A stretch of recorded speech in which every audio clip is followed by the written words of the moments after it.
Hello, আসসালামু আলাইকুম। শখের খামার ফরিদপুর ইউটিউব চ্যানেল এবং ফেসবুক পেজ থেকে ছোট্ট একটা শর্ট ভিডিও নিয়ে চলে আসলাম।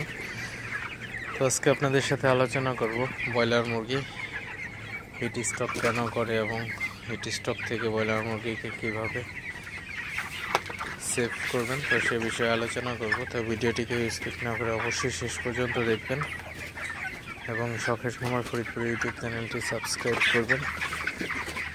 ভিডিওটি লাইক, কমেন্ট এবং শেয়ার করে অন্য ভাইদের দেখার সুযোগ করে দিবেন। তো ভিডিওটি শুরু করা যাক।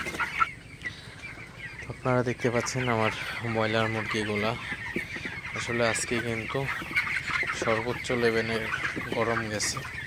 তো আজকে কিন্তু আমার ব্রয়লার মুরগির সেটা অলরেডি 4টা মুরগি আসলে হিট স্ট্রোক করে মারা গেছে। তো প্রচণ্ড পরিমাণে গরম। তো এই গরমের মধ্যে আসলে ব্রয়লার মুরগিগুলোকে আসলে সেভ করা পুরো কষ্টকর হয়ে পড়তেছে। তো এই কয়দিনের মধ্যে আজকে হচ্ছে সর্বোচ্চ গরম গেছে এমন একটা অবস্থা।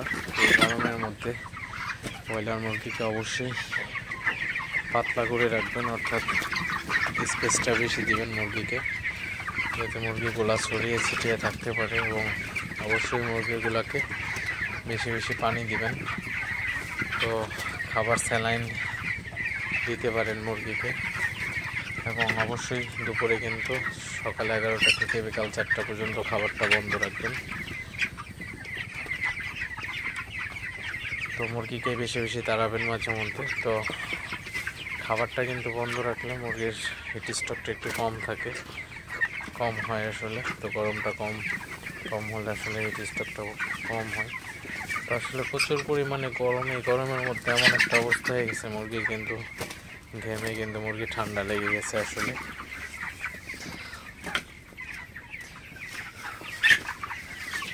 কয়েকটা মুরগির আসলে ঠান্ডা বোঝা যাইতেছে।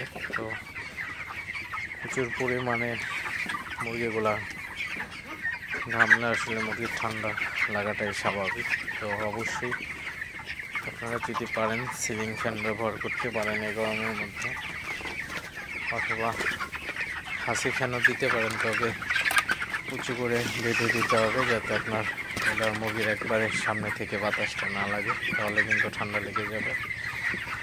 এই জিনিসগুলো অবশ্যই খেয়াল রাখবেন। আর যদি পারেন আপনার শেডের চালার উপরে পানি ছিটিয়ে দিবেন মাঝে মধ্যে, এবং মুরগিগুলোকে মাঝে মধ্যে তাড়াই দিবেন, তাহলে গরমটা কম লাগবে। এবং যদি পারেন 3-4 বার প্রতিদিন পানিটা চেঞ্জ করে দিবেন, কারণ পানিটা চেঞ্জ করে দিলে ফ্রেশ ঠান্ডা পানিটা খেলে কিন্তু মুরগির আপনার হিট স্ট্রোকটা কম থাকে। তো অবশ্যই এই জিনিসগুলো খেয়াল রাখবেন। তো যাই হোক, ভিডিওটি আর বেশি বড় করবো না। সবাই ভালো থাকবেন, সুস্থ থাকবেন।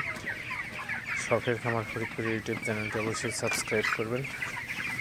ভিডিওটি লাইক, কমেন্ট এবং শেয়ার করে অন্য ভাইদের দেখার সুযোগ করে দিবেন। তো দেখা হবে অন্য কোনো নতুন ভিডিওতে নতুন কোনো তথ্য নিয়ে। সে পর্যন্ত সবাই ভালো থাকবেন। আসসালামু আলাইকুম।